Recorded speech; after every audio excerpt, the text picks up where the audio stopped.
If you've ever played Animal Crossing, then you might be familiar with the overwhelming feeling of trying to decorate every corner of your island, collect every item, and keep up with your daily tasks. Growing up, I used to spend countless hours immersed in the world of Animal Crossing, and this all started back when I used to sneak out of my bed to play GameCube late at night.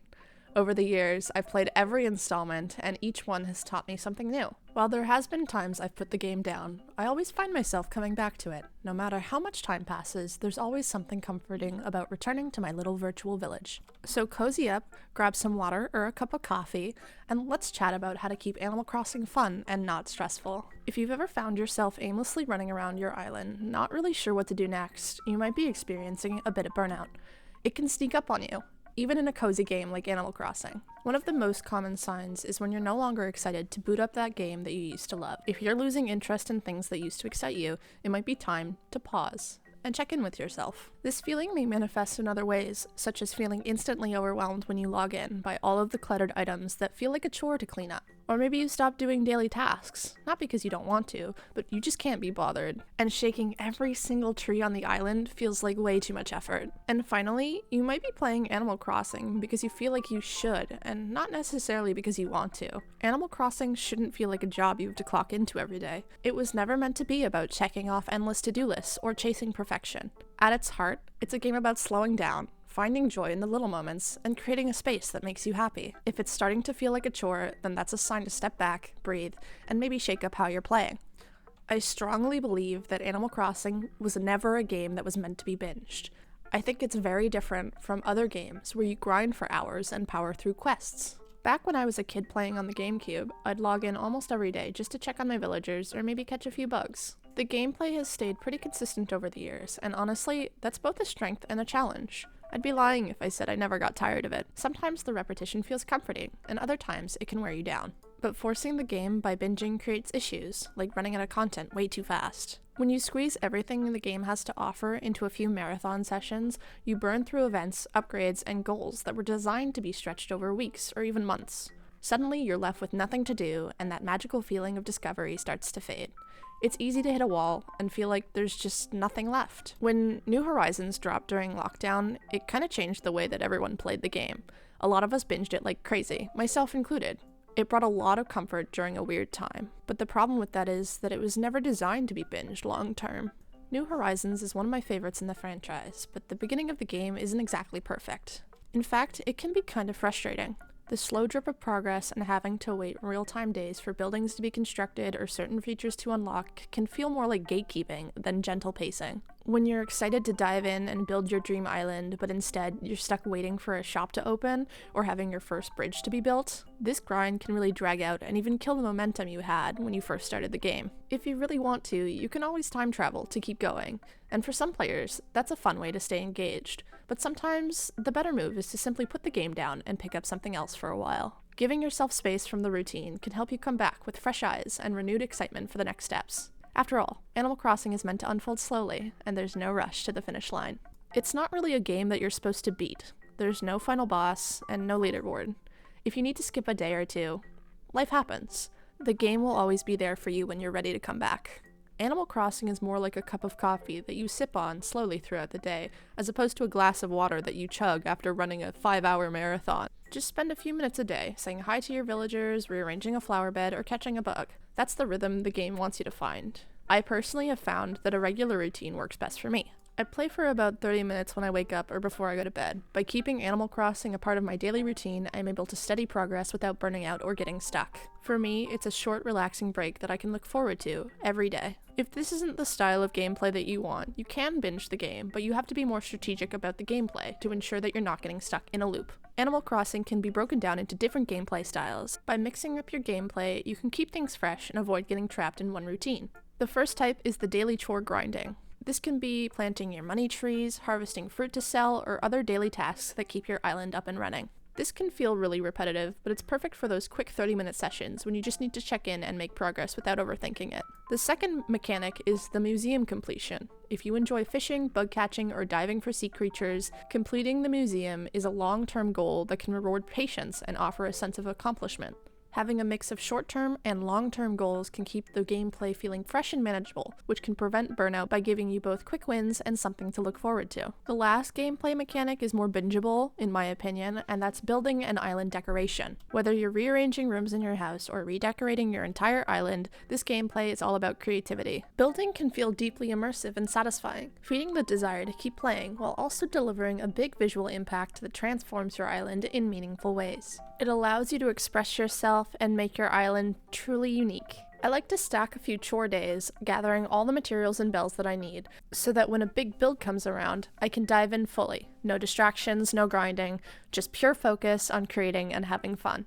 In addition to these core gameplay mechanics, there are other features to explore that can give you a sense of variety, such as farming, designing clothes, and terraforming, but you don't have to do it all in one go. There's always something to enjoy without the pressure of doing it all at once. You can focus on parts you enjoy the most. If you hate fishing, skip it. It's your island and your rules. If you're really struggling to open the game, then you can also try to take some inspiration from outside. Personally, I like using Pinterest for all of my inspiration and build ideas. Since Pinterest is full of dreamy island aesthetics, clever layout ideas, and cute outfit designs, it feels like a very low-stakes exploration. It's a way to engage with the game without actually playing it. No pressure, no chores, just vibes. When you find something new and inspiring, it can give you a project to work towards instead of just mindlessly terraforming. If scrolling isn't your thing, dream addresses are like cozy little field trips. You get to explore fully built islands without any pressure to do anything or change it.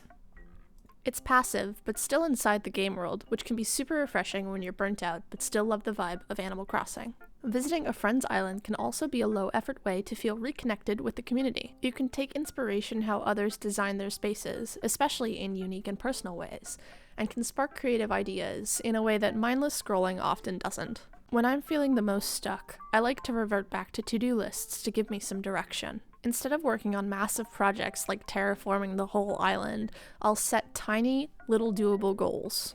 This can be anything, like placing one of the items you're really excited about, or even just logging in to say hi to your favorite villager.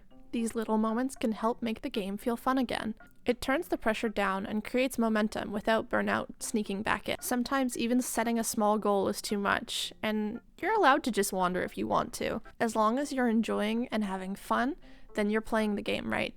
Maybe you've made some big decisions in the past, like committed to a theme that you no longer like, or completely terraformed your island only to realize that you're completely overwhelmed and don't know how to proceed. We've all been there. Logging back in after a break and not vibing with your past designs can feel very discouraging, but it's honestly a normal part of the Animal Crossing New Horizons cycle. You've probably grown, your style has evolved, and your taste has shifted, and that can actually be a good thing. It's important to recognize all the fun and effort you've put into your island, but nothing is permanent, and if it's not working for you, then you have a new opportunity to start over. Instead of cringing at old builds, treat them like placeholders. Try reworking one of the areas that bothers you the most and see how it feels. If you have made some big decisions in the past, like blanking your entire island, try not to think of it as a mistake, but as an opportunity to start from the ground up. You can start by picking a loose theme or vibe, even just a color palette or mood, and that can give you some structure. It doesn't have to be super detailed right away, just a direction to start heading towards. You can even choose just a small part of the island to start with, a villager's house or maybe the entrance, and decorate that first. If you can get a solid build under your belt, then you can get an early win and set the tone for the rest of your island. Remember, nothing is set in stone. You can always try a layout and see if it feels good. If you realize that you're not vibing with it, you can always change it. You're not committed to any ideas if you don't like them. If all else fails, you can also just restart your game. A full reset can be kind of daunting, but starting fresh can be a total game changer. Starting over gives you permission to reimagine everything from the ground up. There's no pressure to fix what was already there. Sometimes the thrill of choosing a new layout, airport color, native fruit, and villager lineup can reignite that early game excitement and help capture a magical part of the lockdown that we sometimes feel nostalgic for. A reset can also bring back that satisfying feeling of unlocking features, gathering materials, and slowly shaping your island into something special. No matter if you just started Animal Crossing or if you have 5,000 hours, there are no expectations. Your island doesn't have to be perfect. It's yours to explore and experiment with. If you're struggling with overthinking about every little thing in your own island, then maybe single player is not what you need right now. Playing Animal Crossing with my friends is the biggest reminder that the game is meant to be playful and not a perfect project. Some of my favorite memories are touring each other's islands or doing a build together on the couch. The social side of Animal Crossing adds a whole new layer of fun.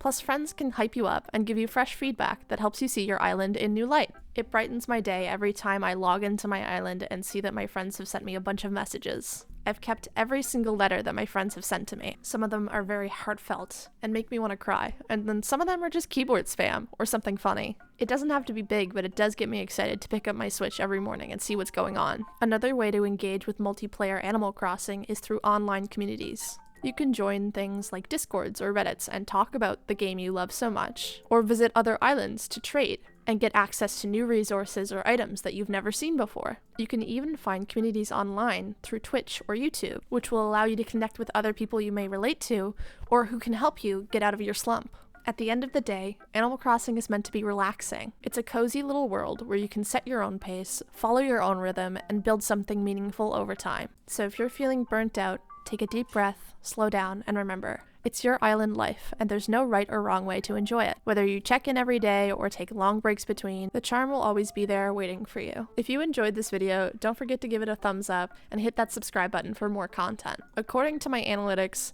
88.6% of people watching my videos are not subscribed. And if you made it this far into the video, subscribe, meow!